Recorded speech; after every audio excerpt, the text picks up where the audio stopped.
wreath makers, join us as we explore some of King Yang's ribbon collection and discover how we use them to create beautiful wreaths.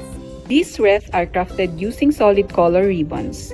Yellow, light green, and pink ribbons are artfully combined and arranged complementedly with mesh ribbon for an additional accent. We've also included artificial flowers and butterflies to complete the vibrant spring vibe. Here's another spring ribbon wreath made with a delightful combination of pink, yellow, and white ribbons.